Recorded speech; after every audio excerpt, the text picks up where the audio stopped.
পুলিশে পুলিশে আন্দোলনে পাওয়ার হয়েছে, অসুবিধা থাকো।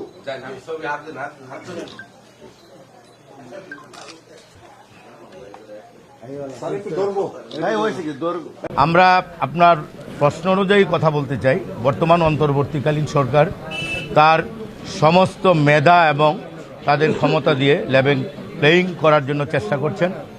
আমাদের নেতা জনাব তারেক রহমান বলেছেন এই অন্তর্বর্তীকালীন সরকারকে রেখেই আমরা গণমানুষের ভোটের অধিকার প্রতিষ্ঠিত করতে চাই। তারই অংশ হিসাবে আমরা যত ভালো কাজ আছে আইন শৃঙ্খলা থেকে শুরু করে নির্বাচনী কার্যক্রম, বিএনপি জনপ্রিয় দল দায়িত্ব নিয়েই বলতে চাই আমরা তাদেরকে সহযোগিতা করব। আমরা মনে করি যে বর্তমান অন্তর্বর্তীকালীন সরকার সেদিকে নজর রেখেই ছলা পরামর্শ করেই ভোটের সুন্দর ব্যবস্থাটুকু করবে।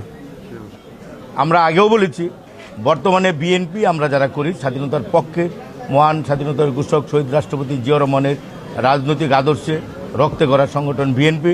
আজকে আপনাদেরও বুঝতে হবে, সমস্ত সমাজের বুঝতে হবে যে আমরা স্বাধীনতা বিরোধী শক্তির বিরুদ্ধে লড়ছি। সুতরাং যারা পাকিস্তানের হয়ে স্বাধীনতা যুদ্ধে তাদের পক্ষে কাজ করেছে আমরা তাদের সাথে কলা কৌশল এবং রাজনৈতিকভাবেই আমরা তাদেরকে পরাজিত করতে চাই। আমরা মনে করি গণমানুষ বিএনপির দিকে তাকিয়ে আছে। জনাব তারেক রহমানের 31 দফা প্রণয়ন করেছেন, বাস্তবায়নের জন্য দায়িত্ব দরকার।